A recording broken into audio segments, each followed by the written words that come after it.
What's up, everybody? Welcome to the show from the Valley to the Mountaintop podcast. I'm your host, Micah Gibson. If this is your first time tuning in, welcome, welcome, welcome. On this podcast, we interview business owners to see the ins and outs and what it took to build their particular business. I hope you brought your pen and pad because we have a special guest in the building. I'm going to let him introduce himself and his company. And while you're at it, sir, give us a little bit of background on your upbringing. How you guys doing? My name is Mr Garrett. I'm the owner of MG Exteriors LLC. We are primarily a pressure washing company. We provide a few other services like window cleaning. We do a little bit of commercial line striping, and yeah. So a little bit about myself. I just actually started my company back in April of 2024. So I am still in my first year of business. Um, I bought my first pressure washer about a year ago, a couple of days ago. So it was about a couple of days before Christmas. Um, in 2023, I bought my first pressure washer, and I got into the business um, due to one of my buddies of mine. Just going a little further back, I'm actually a basketball trainer as well. So I work with a lot of the youth basketball community and also train some pro basketball players. And I had a gym that I was using, and I ended up losing my gym lease, and I uh, I was looking for some work. I ended up moving into another gym with a professional trainer that was very well established in the professional basketball community. I was with them for about 10 months. And, during that time, I was going through some hard times financially, hard times at home with the family as well. And it was a depressing time that I was going through. And about 2 years ago, during that time, my buddy he had started his window cleaning business. He's of cleaning windows and cleaning solar panels. And he would always try to get me to come out and, work with him and just come out and give him a hand. But, my schedule was so tight between having my two kids um, and doing my basketball training. My schedule was always tied up. And I would always go hang out with him, and when we'd be hanging out, his phone would just be ringing off the hook, like, hey, how you doing? This is so and so. And they'd be looking for window cleaning services and solar panel services, and um but yeah. So just fast forward, just going through some financial hardships. I was just looking for something else that I can get into that would help me, get out of that financial troubles I was in. I owned my own training company, before I got into the pressure washing stuff. So working for myself was something that I love to do. I don't like to work for other people. I like to be my own boss. I like to make my own decisions. I like to make my own money. That's just the type of person I am. So um, me and my buddy were just kind of brainstorming, like, what kind of services can I add to your window cleaning, and where we could just kind of team up and go into business together. And I started just doing some research, and I think honestly, God just put it on my heart one day to just look into pressure washing.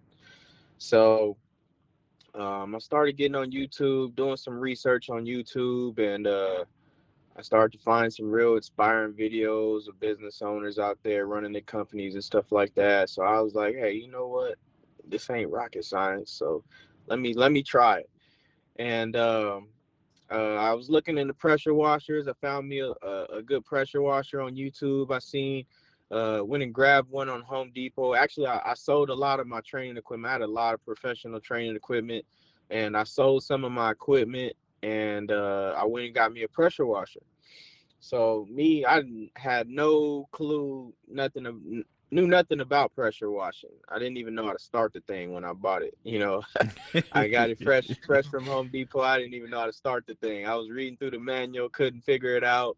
So again, get on YouTube, man. YouTube is king in today's society. You can Yeah. find everything on YouTube. You You know can. what I mean? Yep. So I got on there. I figured out how to start the thing up. So now I'm just like, all right, well, how we gonna get work now? So I started my first job. I went to one of my good buddies. He's a barbecue man. He runs a barbecue business, and I went over to his house, and he got this big old industrial smoker in his backyard. And I'm like, man, let me come over there and get some practice in and clean your place up. So I went over there, and all I had was the washer and the wand, and probably like, I think it was like a 50-foot hose. And I went over there and I started, going at it, and I was just like, man, this stuff is not coming up. I didn't have no chemicals, no solutions. I just went over there with pressure and water, and I was like, man, let me see if I can do this. So yeah, so I went over there, and I was going at it for a couple hours on his little driveway. It was probably no more than probably like 1,000 square feet. It wasn't too big at all, but he had a bunch of, grease and oil from the barbecue pit, charcoal and all that stuff on there. So I was spraying at that thing for hours, and my buddy had pulled up on me. He was like, man, you doing this all wrong, man. So I'm like, you know what? I think I'm gonna have to go get one of them things, a surface cleaner. That back then I didn't know what it was. I was like, man, I'm gonna have to go get one of those surface cleaners. So I told my buddy, I was like, man, I'm gonna have to come back tomorrow, man, because I gotta go to Home Depot and rent out some equipment. Mm-hmm. So I went to Home Depot. I rented out a surface cleaner. I came back the next day, and that definitely helped us out a lot. I think I spent another 2-3 hours on it. The first day I was there for about 2-3 hours.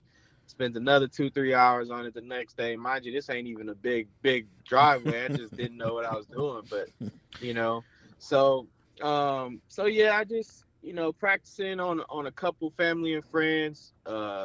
At this time, I didn't have a job, and my fiance at the time was working a full-time schedule. She was working about 40-50 hours a week.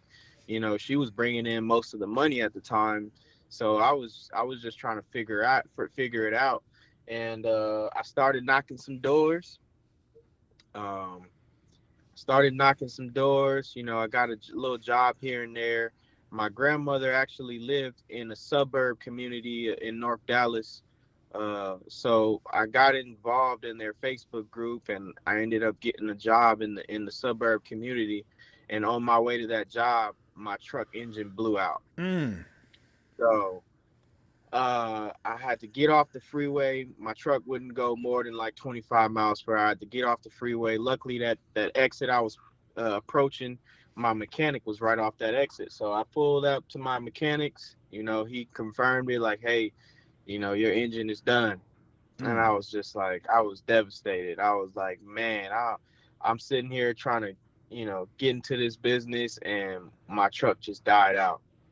So now, I mean, being in the financial hardship already, my truck just blew out. I didn't know what I was gonna do. I'm like, man, I'm trying to start a pressure washing business. I don't know what I'm gonna do.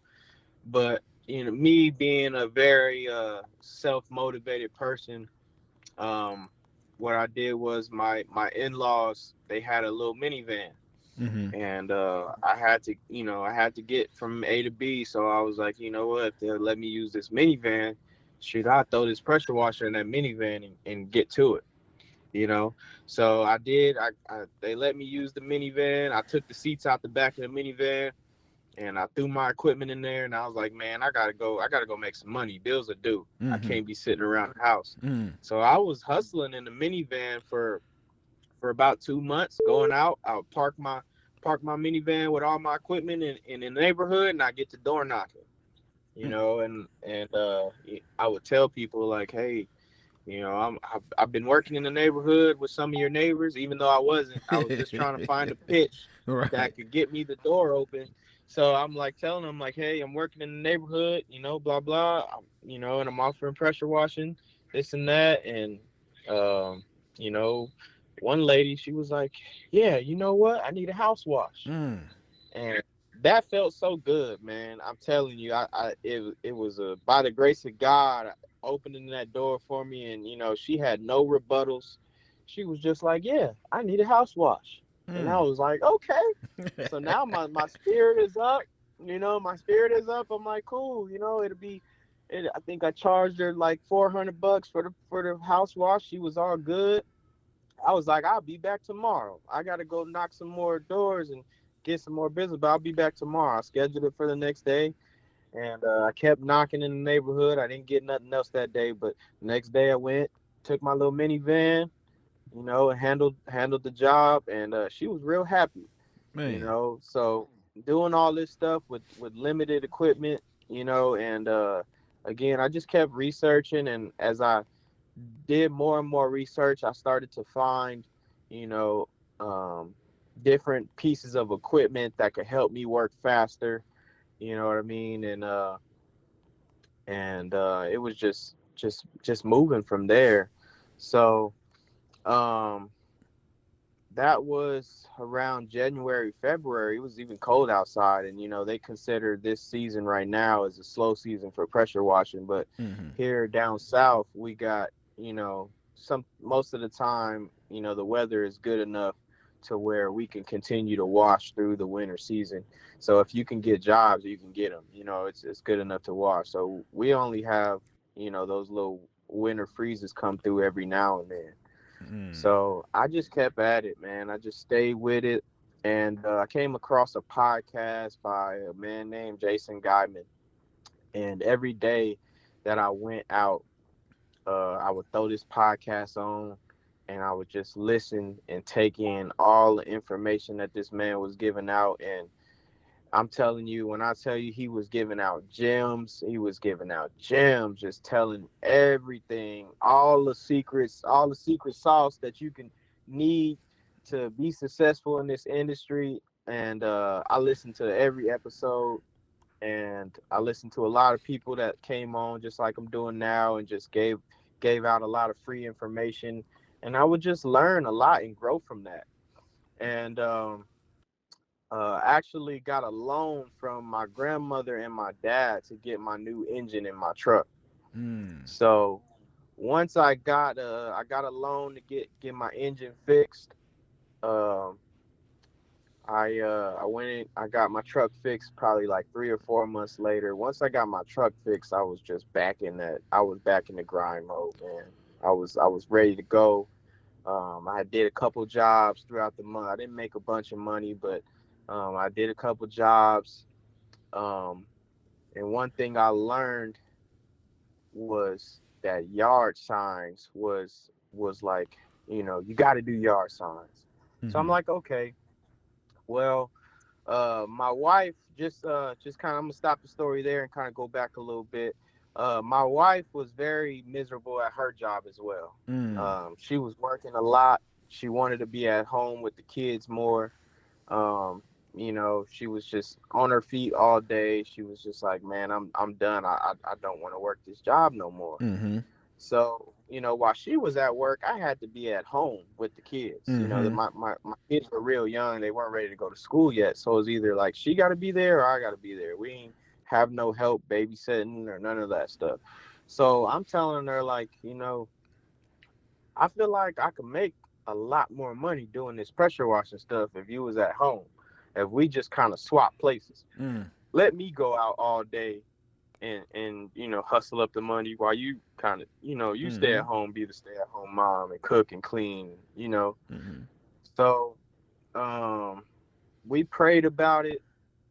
uh we prayed about it for a long time, and June came around and I came up with this idea. I was like, we uh we found out she had a bunch of money in her 401k.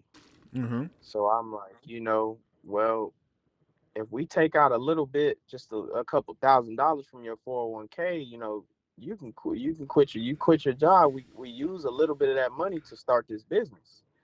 And she it was hard for her to do that, obviously, because leaving a stable job where you got a check coming in every week versus you having to go out and hustle for your money, it could be scary. Mm-hmm. I know a lot of entrepreneurs struggle with that, leaving their full-time jobs to go out and go all in with their business. That could be a scary thing because, if you ain't making no money, you can hit, ground zero and be done. You know what I'm saying? And lose everything. Mm. Um, but me and my wife, we didn't have any debt. We don't have no car, and our cars are paid off. The only major bill that we had was our house rent. So that was like our biggest thing, was just making sure we can keep up with the rent. Um, so you know what? She was like I said, we prayed about it for a long time. She was like, you know what, baby, you go ahead and do that, and I'm gonna just go ahead and quit this job.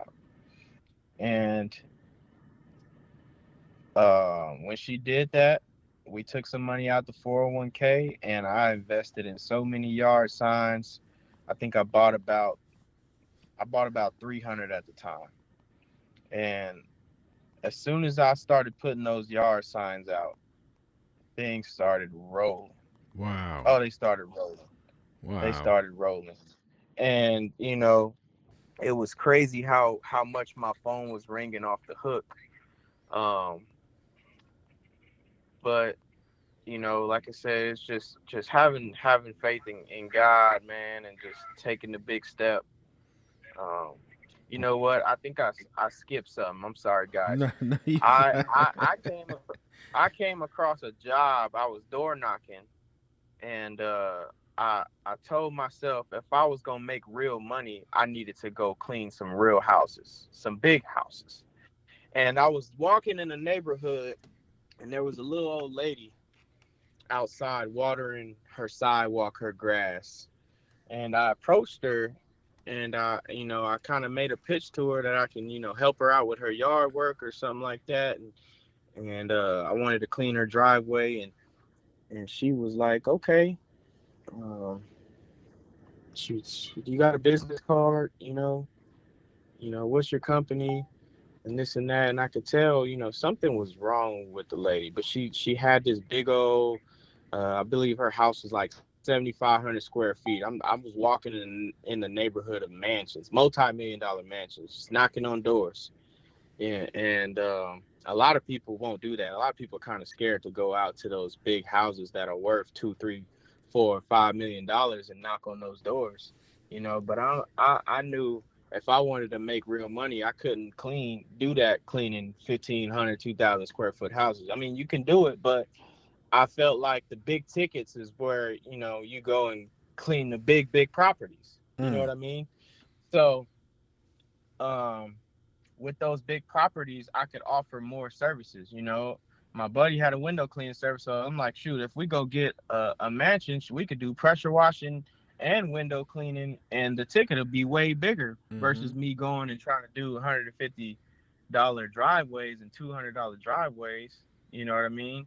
I Mm-hmm. can go clean this big old 7,000 square foot house and make a few thousand in a day versus just making 200, 300 in a day, Mm. just cleaning small sidewalks and driveways. So I I came across that job. Um, I cleaned the lady's driveway and sidewalk, and after I did that, I asked her. I was like, "Do you got anything else that you need me to clean?" And she was like, "Yeah, but I don't think I'm ready to show you my backyard yet." And Mm. I'm like, "Okay, well, just reach out to me whenever you want something else done, you know." Mm-hmm. And she reached out to me, I think, a couple days later after I cleaned her driveway and her sidewalks, and she was like, "Okay, well, I'm ready for you to come back and check out the rest of the work." So I went back, and she had this big old backyard, big old pool that everything was just nasty. It was bad. The pool was filled of just nasty like lake water. Jacuzzi was just filled with tree branches, more lake water. Everything had mold over it. She had a big old. She used to have koi fish in the big pond in the backyard. It was a bunch of overgrown trees, branches just growing, left, right, up, down, all over the place. Um, Bunch of just dead stuff everywhere. It was just like the backyard hadn't been touched in years. And she was like, well, this is what I got back here, and I don't like. She was very secretive. She didn't like a lot of her neighbors being in her business. She was like, I want this done quietly. I don't want, everybody knowing what's going on back here. Because I guess the HOA had been giving her fines and stuff for her front yard. Because when you live in neighborhoods like that, you got to keep everything nice and tight. The Mm-hmm. moment your grass ain't cut, they sending you a fine. You know what I Mm-hmm. mean? The moment your bushes ain't trimmed and hedged up, they sending you a fine. Mm-hmm. So she was getting some big fines for her, for the front of her house looking how it was. And I guess she had been dealing with other contractors that came out and, wasn't doing no good for her. They would take her money and just go because, just taking advantage of an elderly lady Mm-hmm. uh, that needed some help. So, um, anyways, we cleaned up her backyard and it was a lot of work. It took me about 3 or 4 days. I brought in some of my guys that I used to train. They were train basketball, and they were all in college. So I'm like, hey, look, I got work. If you guys are looking for some work, I can get you some money. Mm-hmm. And we went, and man, I went and got me some like a electric chainsaw from Home Depot. We went and got hedgers.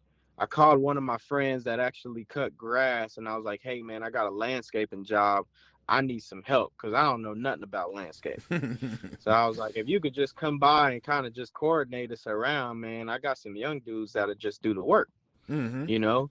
So he came out, he brought a little bit of some of his tools, and man, we had at it. We started cutting out old trees and old shrubs, and it wasn't trees that were way too big. It was stuff that we can easily cut out and pull out the ground. Mm-hmm. Um, but we started cleaning up that place. I think the first day we left with about 15 trash bags full of just dead leaves and Wow. everything.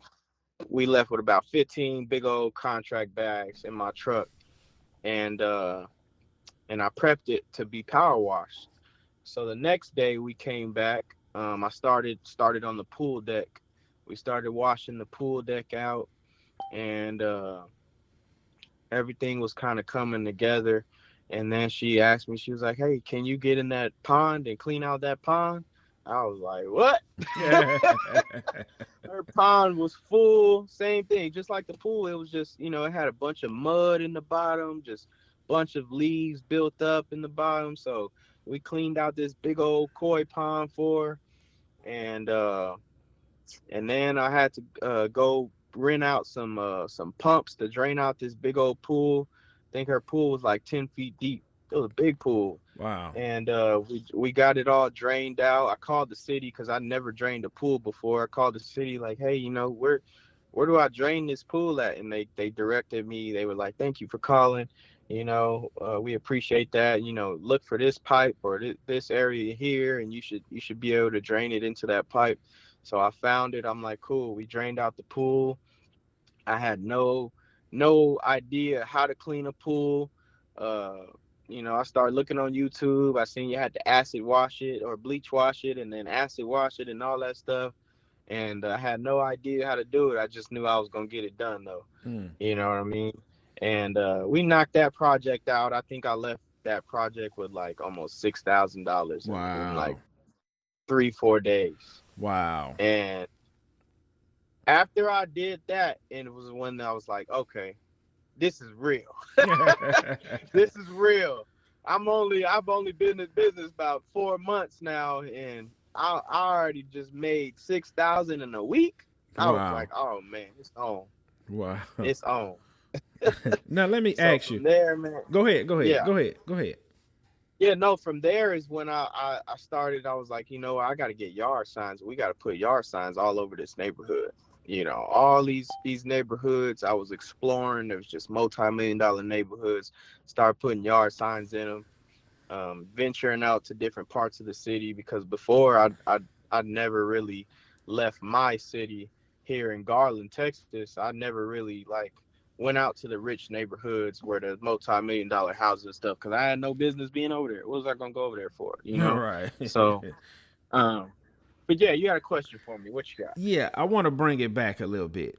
When you Okay. when you was having a conversation with your wife, and like you say, she Hmm. wanted to quit her job and you wanted to go all in with this business. Do you think Right. if your wife wasn't on board with you at that moment, you still would have got the business off the ground?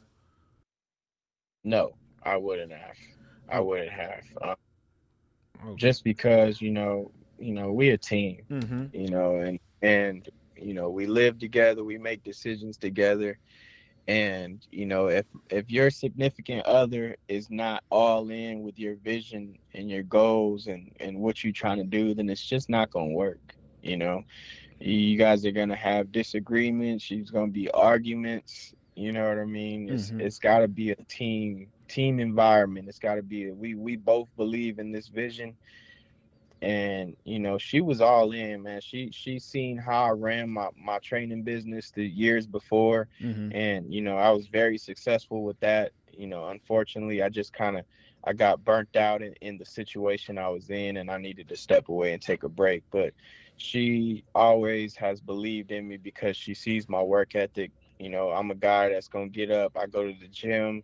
I'm always working out. I take her to the gym. I'm a big motivator. Like I said, I work with, a lot of the youth, and she sees that. She knows what I'm capable of. And, she was really all in on this vision that I had. She didn't know it was going to work or not. She was like, Right. she had, yeah, I'm sure she had her doubts like, man, my husband is crazy, but I got to believe in him. You know what I mean? Right. Right. So, Right. Now, yeah. with all the cards stacked against you, with your you said your other business wasn't doing well, your engine blew up on your truck, and most people, not most, some people will give up in that moment and just say, "Man, I'm just gonna get a job and just figure it out." What kept you pushing forward? Like, man, I got to figure this out. My two kids, easy. My boys. Right. My boys, man. I'm very, very big on making it happen for my family. I grew up in, with my dad. My parents were separated when I was growing up, and I lived with my dad most of my life. And my mom was still involved, but I lived with my dad most of my life. And my dad was a G. He took care of business. Mm. He had a really good job. My dad took real, real good care of me. I'm very blessed, very fortunate of that. And when I had my first son, I was ready. I was ready. I was locked in. I'm like, man, I got to get to it. You know, like I can't be one of those deadbeat dads that's sitting around ain't got nothing going on. And that was my ultimate driving force there. Wow. And I believe, I'm trying to think, she's two. I had just had another baby when I was trying to do this. Mm. I had just had another, but we had a newborn. My second son had just came, and those were my driving forces, man. I had no choice. There was no choice but to make it work. Mm. And I'm big on my faith.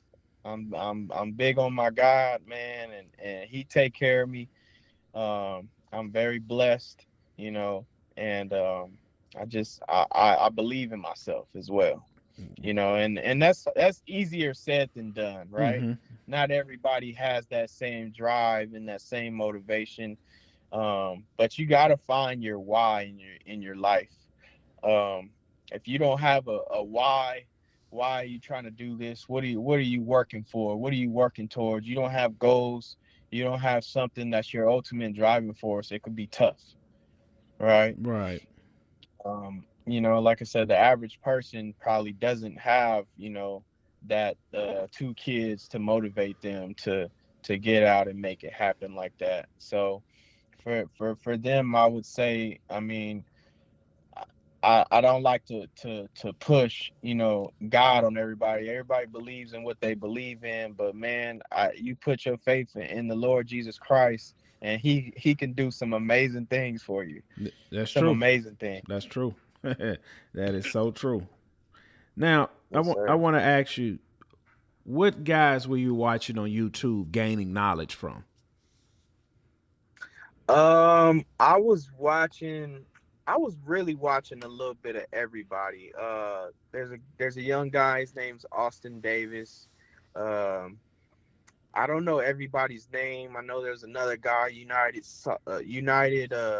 Soft Wash or something like that. But just going back to what I said earlier, I think I got the most knowledge from Mr. Jason Guyman. Mm-hmm. He runs the King of Pressure Washing podcast, and just his podcast alone, I expanded my knowledge so much, man, Mm. so much, Mm. just from the sales side, learning how to deal with people. I'm a big people person. I'm real easygoing, and I can talk to people. My customer service is good. My customer service comes from I work for Quick Trip, so like a local gas station here in Texas. I don't know if you're familiar with it, but working there, I worked there for 4 years, and they're very, very big on customer service. So Mm. working there when I first got out of high school helped me build a foundation on what customer service is.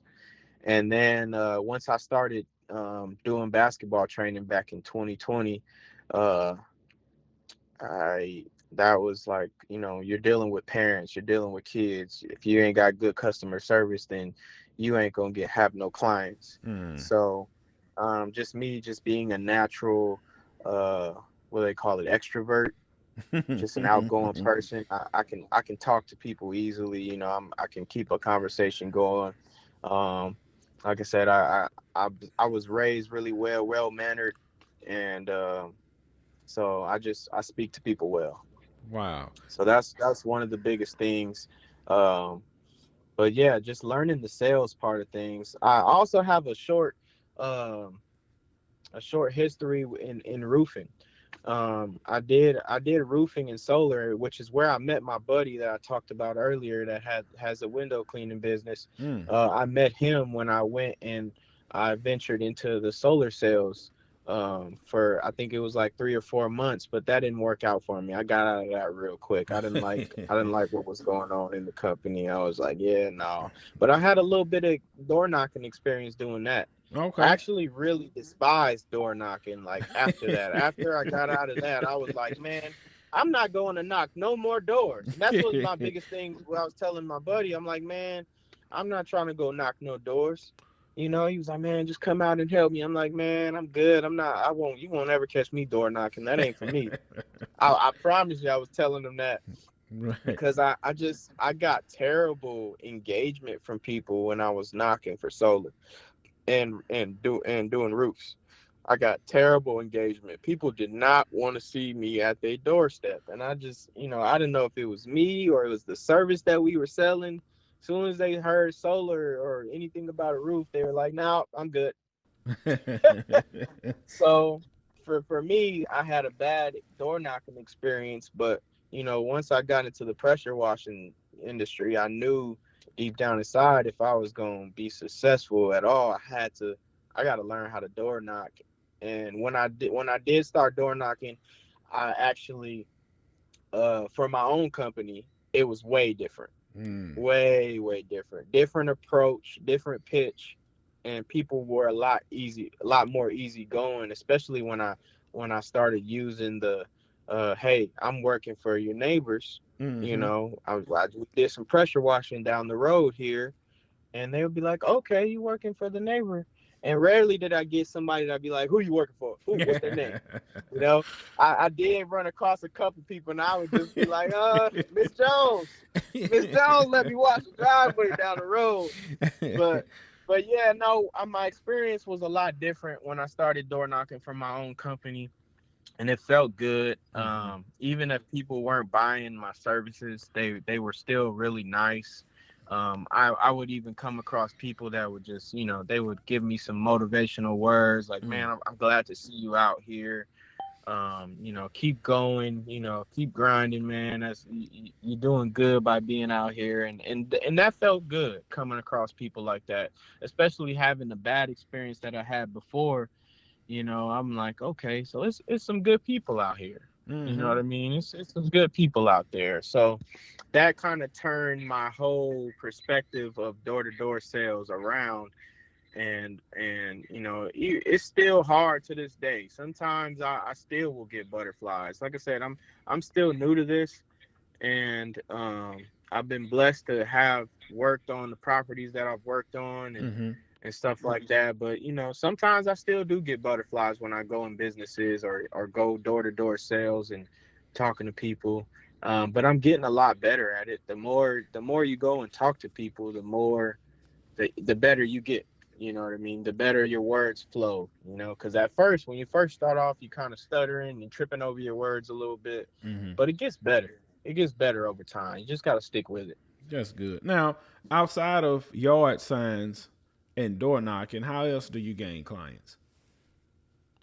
Um, Honestly, with me being so new to the industry, I mean, yard science has been that's been my thing, man. Okay. I made I started doing yard signs, I want to say back in June. We spent probably about $1,500 on yard signs, Mm. and yard signs made me about $60,000. Wow, that's awesome. That's awesome. Yeah. So they work, man. I mean, I know people will say like it just depends on what market you're in and this and that. I mean, I'm in a very, very good and big market here in Dallas, Texas, and they work here. If you in a big city, where there's big houses, they work. And like I said, I go and I try to find the richest cities, the richest neighborhoods, and that's where I want to be at. I feel Mm. like not even I feel like I know that's where you get your biggest tickets at.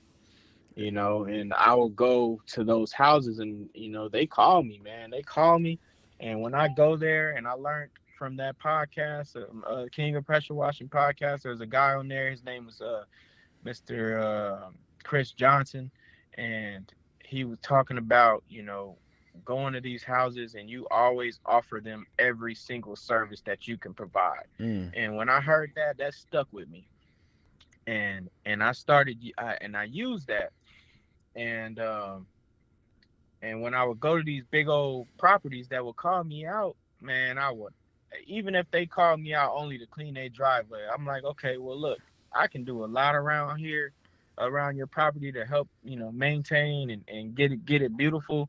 And I would offer them a full line itemized estimate of every single service that we can provide, from the driveway to the roof wash to the gutters to the windows. Anything I seen that we could do was on that estimate, so they knew just how much that would cost them.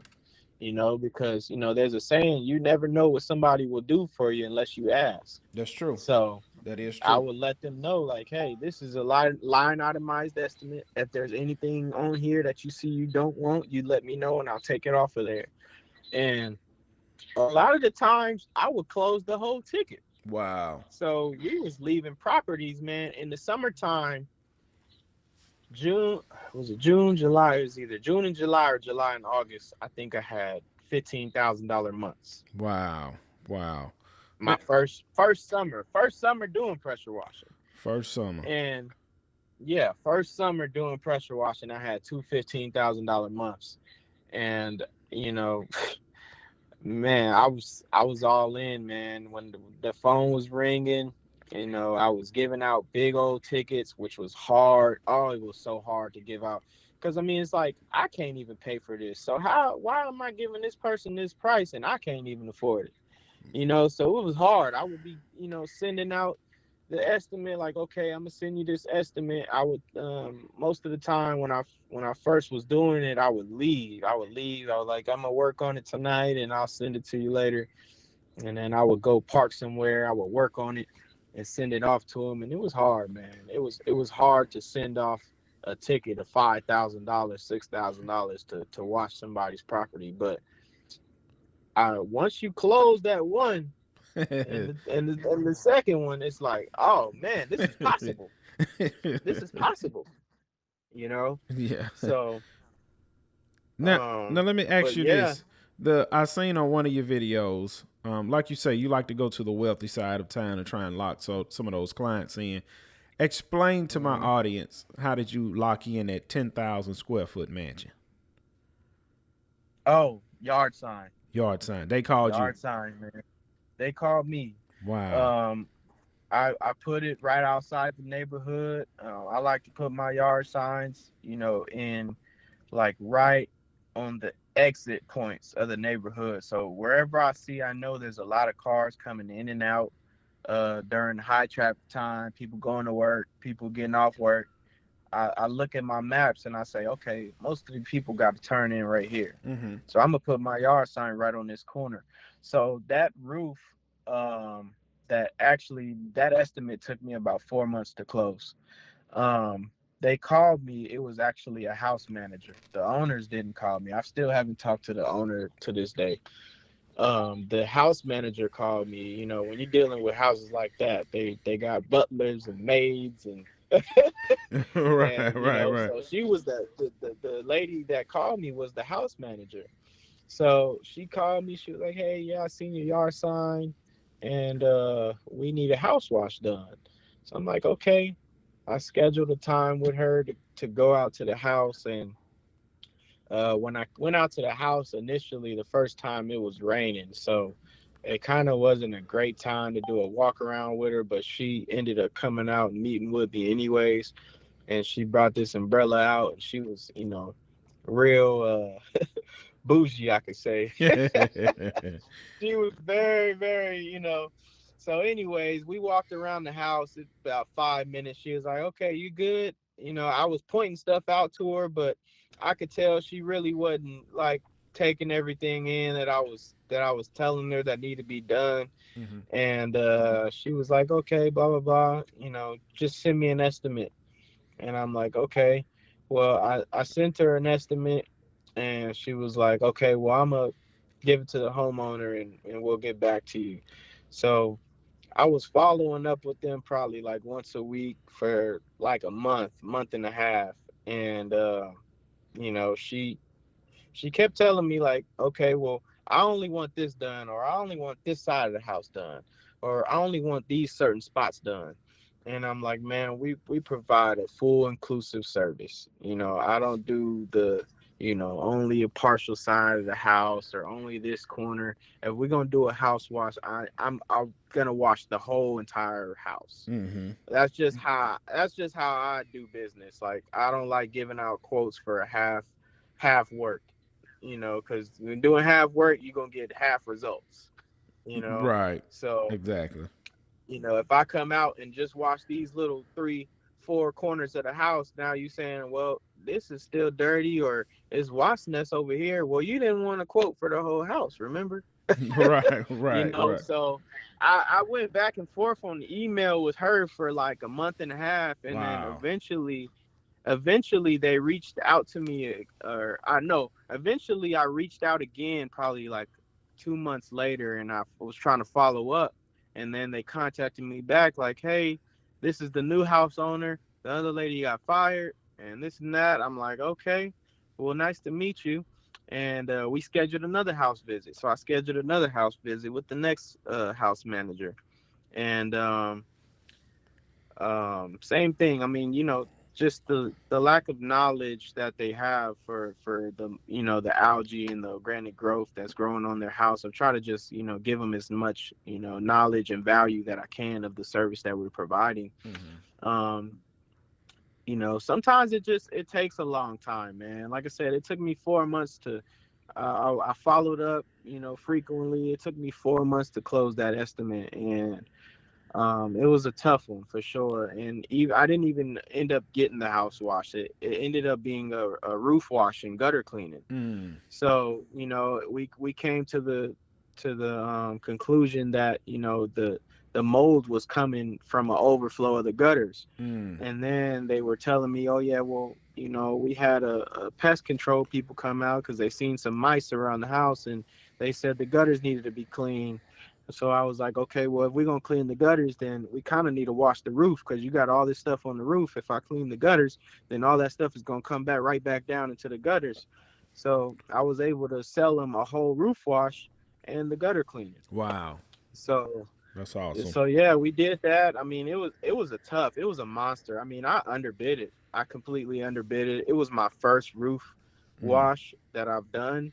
Mm-hmm. And what I did was I had a drone. I threw up my drone, and I was flying my drone, and on the drone camera, it was like it looked like the roof really wasn't dirty. Like outside of the leaves and the branches that were up there, I'm like, okay, this is gonna be a breeze. All we got to do is get up there with a blower and blow the whole roof down, and treat a little spot here and there. We can be good. This is gonna be a breeze. Mm-hmm. When I actually got on the roof with the ladder, oh my goodness, it was terrible. Man. It was so bad. I was like, how did I not see this all on the drone? I mean, that roof took us all day long. Wow. So I mean, I learned my lesson for sure. I would never probably use my drone to tell the quality of a roof ever again. Not like that. But the thing was, the roof was probably like 40 feet high, Mm. is why I used my drone, because I just, I didn't have my 32-foot ladder to put up there and I didn't, and it was barrel tile too. So I'm like, I'm not going to get up there and walk on your tiles. I'm going to throw this drone up there and I'll see what's going on, and I'll quote it like that. So I Okay. quoted it thinking I was going to get up there and blow leaves down and just get a bunch of debris off, but nope. Man, that thing had so much mold and algae on it. It was thick. It was bad. So that one took us about. We started at about 9 o'clock. We didn't finish till sundown, and it's daylight savings, so we finished about 6 o'clock. Wow. So Wow. 9 to 6, it took us all day long to clean that roof. It was tough. It was hard, Wow. and it was big. It was steep. It was scary up there, but we got it done. Now let me ask you, how did you get your pricing down right? I heard you said you underbid it. How did you learn your pricing? Um, I learned my pricing one through the podcast, Mr. Okay. Jason Guyman. He shares a lot of information about pricing and charging premium pricing. That was one thing that stuck with me very early on in that summer, where I made that, those two $15,000 months. Mm-hmm. I, I I knew for sure, like I said, I'm gonna make good money. I'm gonna go to big houses and I'm gonna charge premium prices, because I know you sitting in a $5 million house, you got the money to pay, you know. Mm. So, and not saying that I went and overcharged everybody. I Mm-hmm. I charged it according to the job at hand. Right. So, and then that also goes back to being, adding a lot of services onto your ticket. The more services you gonna get on your ticket, the higher your profit, your gross is gonna be off that job. So there, and then also Facebook groups, the pressure washing Facebook groups also helped me out a lot. um just going on there and kind of using the search tool to try to see what people were charging for house washes or roof cleanings and stuff like that. That's really where I learned it. And then you learn as you go as well. Once you start doing jobs, and you see how long they're gonna take you. You see how much, what your overhead cost is going to be, how many people you're going to need, how much chemical you're going to need. You start to learn that as you go, because but at first I wasn't even keeping track of how much bleach I was using or how much gas we was going to use. I wasn't keeping track of none of that stuff. So Mm-hmm. I wasn't even able to tell, what this job was going to cost me versus what I was going to make. I was just kind of throwing a price out there just off of, what I've learned off research. So as I've gone on, I've definitely made it small adjustments to my pricing, as I've learned the industry for sure. That's awesome. Now, what do you see your business in 5 years, and what do you see it in 10 years? Oh man, I honestly, I feel like a 5 year plan. I've just started to really like lock in on one. Mm-hmm. I definitely want to be off the truck in 5 years. Mm. Um, I'll be 30 years old this year, so I'm still pretty young as a business owner. Mm-hmm. And by the time I'm 35, I definitely want to be off the truck. I want to, promote myself to, sales, and then promote myself again. And I know, just from doing research and listening to more experienced people, you can't wear all the hats. I Mm-hmm. can't be on the truck. I can't be, doing the, do the sales and do my books. And, I have to have a team surrounded around me, for this business to grow. Eventually you got to bring in people to do certain jobs. So, in 5 years, man, I definitely want to be off the truck. That's the main thing I could say. I don't know exactly what else to expect from my business. I know I definitely want to be making, 300 to 500 thousand a year in my company, Mm-hmm. um, within the next few years for sure. And I think that's attainable, honestly. Like, um, shoot, I think I'm at like, since April, since I started my LLC, I think I'm at like 80,000 gross. And by April of this year, I should be at, hopefully like 120, 150,000 in my first year. First year. So, yep. That's So, awesome. man, I mean, the sky is the limit. I really don't know what to expect. I just know I just want to keep working hard and keep learning. I still have so much to learn. I have Mm-hmm. so much to learn, and I have a couple business mentors. My closest friends are a lot older than I am. That's one thing about me. I don't hang around a lot of young people, like, outside of business. Mm-hmm. I train a lot of like college players in high school, even the little kids. But a lot of my people that I go, if I go have a drink or go to a restaurant or go hang out, my mentors are a lot older than I am, and they give me a lot of wisdom. And I try to take as much wisdom in as I can for sure. Wow, now that's awesome. Now I want to ask you this: is there any books you're reading or motivational speakers that you listen to? Um, No, not right now. Me personally, I want to. I'm trying to get into books. The only book I'm reading as of right now is the Bible. Mm. Me and my wife read the Bible together every day, Mm. and I can tell you that's been a game changer for me. We Mm-hmm. just started doing that, recently, and Wow. it's helped our relationship, grow a lot stronger. Mm-hmm. It's helped me get a lot more wise, Mm. and that, like I said, that's probably the only book that I do. I do a lot of podcasting though, man. I, Okay. I love podcasts. Like I did listen to some episodes of yours. This is new for me, so I'm definitely gonna go check out all the other rest of those episodes. I love podcasts. I feel like podcasts, they got a lot of good information on them for sure if you take the time to listen. Now, I definitely will be, getting me some books this year Mm-hmm. and reading some more books. I haven't been a big book reader all my life. So honestly, Mm. book reading makes me kind of sleepy. Okay.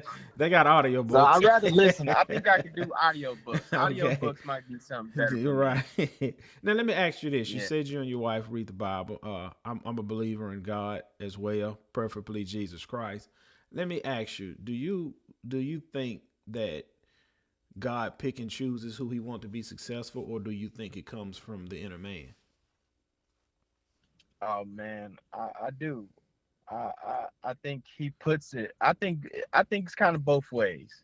I think he can instill it in you to um to have the drive and the will to want to be successful. Mm-hmm. I think you have to first look for him. Mm-hmm. I think you have to kind of look to build that relationship and know who he is. Mm-hmm. Um, I think that comes from, you got to step out on faith and, find you a church home, Mm-hmm. find you some community that is also, people that are, have faith and go to church and trust in Lord Jesus Christ. But you gotta seek him out. Mm-hmm. He's always there. He's always waiting for everybody. He's always gonna be by your side, even if you don't believe in him. He always will love you, and if you seek him out, he will help you. He will Amen. help you for Amen. sure. So I mean, I since I was little, my mom and dad, kind of kept me in church here and there. So I from an early age, my faith was kind of just put into my heart, and it's always been there for me. But when me and my wife found a church home here in Dallas, which we go to Watermark Community Church, Mm-hmm. it's considered a like a mega church here. But Mm-hmm. honestly, we started going about 3 years ago now on Christmas Day, and that's been probably the closest that I've felt to God, you know, in any church that I've been to in my life. And Wow. I feel like for everybody, you gotta find that church that makes you feel that way. Like when I go to Watermark, I I'm able to really lock in my spirit Mm-hmm. and really just focus on him in that service. A lot of people, some people go to church for mingling and just to hang out and talk to people, but I feel like I finally found a church to where when I go into service, like, I'm very vulnerable. Mm. I'm very vulnerable, and I feel like I'm connected spiritually in there. And every Sunday that I step in that church, there's a message that speaks directly into my life, and that's how I know I'm like, okay, I'm at my church home. This is where I'm supposed to be. You know, Wow. so yeah. Man, that's awesome there. Now, the question everybody wants to know, do you need a college degree to make six figures? Oh no, oh no, you don't. No, sir, you do not. All you got to do is just, man, I haven't hit it yet. I'm real close. Mm-hmm. Even in my basketball training business, I was real close in the 12-month span doing basketball training alone. And I was working very, very little hours throughout that year. I hit about $90,000, Wow. almost right. I think it was like 88. Mm-hmm. Uh, but I almost hit 100K doing that. And then I'm almost there in my new pressure washing business as well. And you don't need no college degree. All you got to do is have some drive.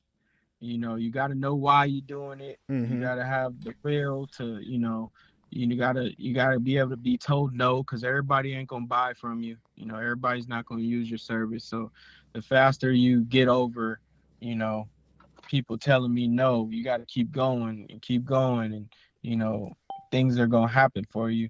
But you also got to be out, doing good too, because I believe in karma. I believe in good karma and bad karma. I feel like when you're taking care of your community, taking care of the people around you, good things will happen to you. And if you're out here screwing people over, stealing, and hurting people, bad karma is gonna come back around, and ain't nothing good gonna come out of you living your life like that. So I feel like if you live your life the right way, good things will happen for you for sure. Awesome. Now, a couple more questions, Mr. Garrett. We're gonna get you out of here. Now, if it was any piece of advice you can give somebody day one of pressure washing, somebody come up to you and say, "Hey, man, any advice you can give me?" Or if you can go back to your past self, what was the advice you would give them on day one? Some advice I can give you, man, is you got to just start. I think that's the hardest part. Is just getting started. Um, well, you can't grow until you start. Right. Day one, I gotta start. Let me start somewhere, even if you're doing free work. Like, I mean, I think I did 2 or 3 jobs before I got actually paid for working. So you got to just start, because I mean, if you're on day one, you probably don't know much. You Right. probably don't have much knowledge of the industry. So do your research. Get on YouTube, join Facebook groups. Find some podcasts that relate to, if it ain't pressure washing, whatever industry that you are trying to get into. Um, and put yourself around the right people, rather that be like going to the chamber of commerce and joining chambers, or joining some local community groups. And you got to get out of your shell. You got to be able to network. You got to be able to talk to people. Like I said earlier, like that's the biggest thing. If you're not able to speak to people, then nobody can ever do anything for you. Nobody's going to know who you are. Oh, So when you get out there, you got to talk to people, and like I said, just start, man. Just okay. start.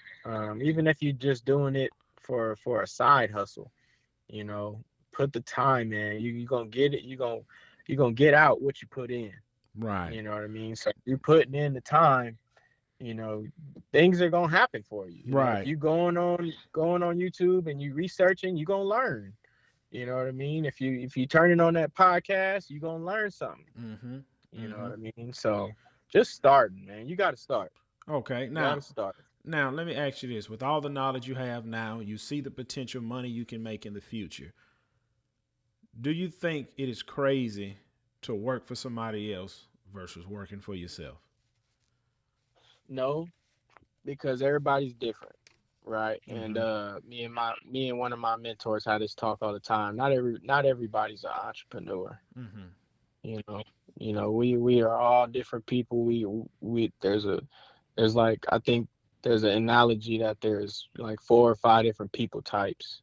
I don't know the science behind it, but everybody's different. Everybody's not made to go door knocking and run their own company and stuff like that. Some people are comfortable taking orders.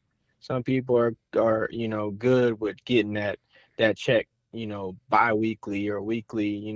So Mm-hmm. that makes some people feel secure. Mm-hmm. You know what I'm saying? So the entrepreneur life is not easy. It's not easy at all. Like I mean, it's as good as I've made it sound here. I mean, it's not easy at all. Cause I mean, there's days where you're gonna go dry.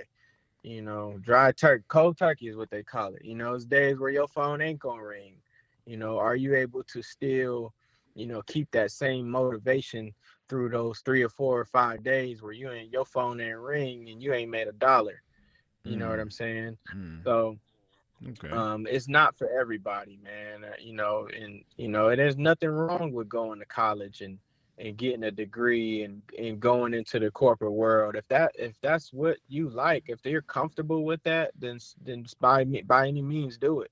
Mm. My mentor works for a really big insurance company where he make $140,000 a year, and he's Awesome. good with that. Right. You know Awesome. what I mean? Awesome. He's good with that. He's Mm-hmm. like, man, I'm good. I'm set. I don't Mm-hmm. need to go start me a business. But Mm-hmm. he still encourages me to continue doing what I'm doing, because he's like, man, everybody's not a hustler. Everybody can't get out, and everybody don't got that motivation to go get out there and door knock and find their own business and Mm-hmm. sell their own jobs. It's not in everybody to do it, Mm-hmm. right? Mm-hmm. Is it possible?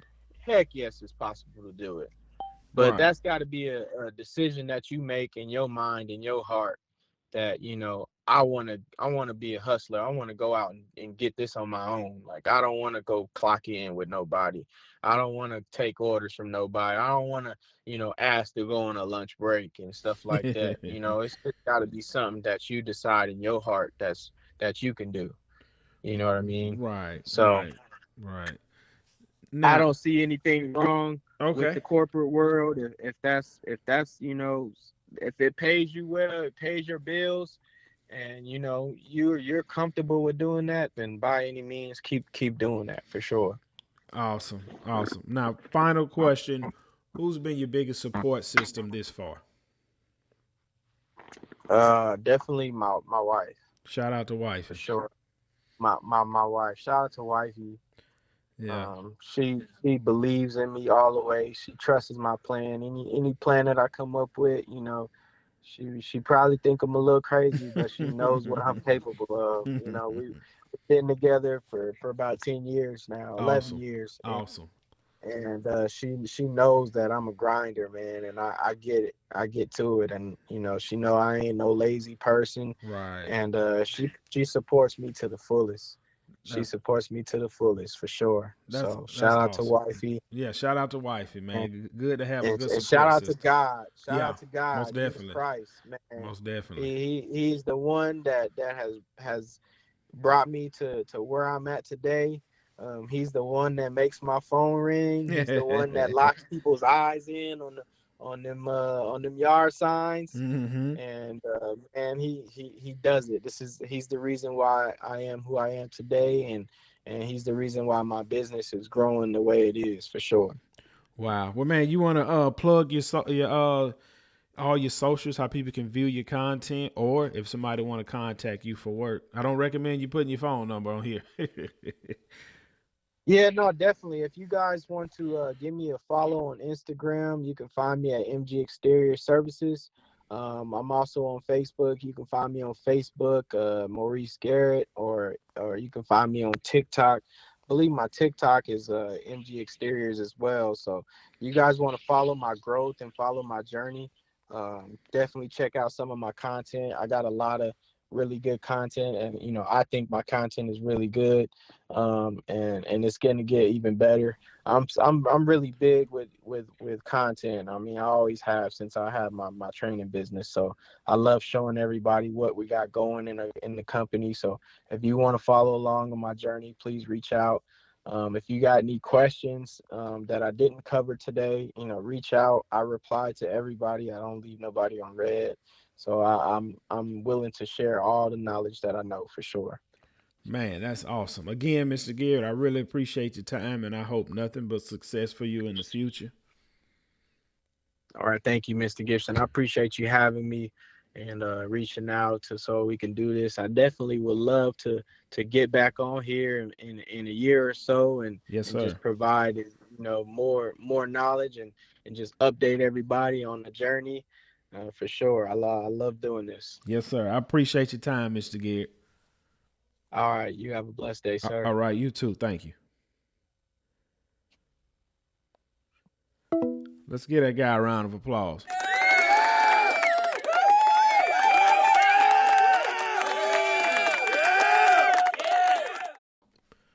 Proverbs 16:3. Commit thy works unto the Lord, and thy thoughts shall be established.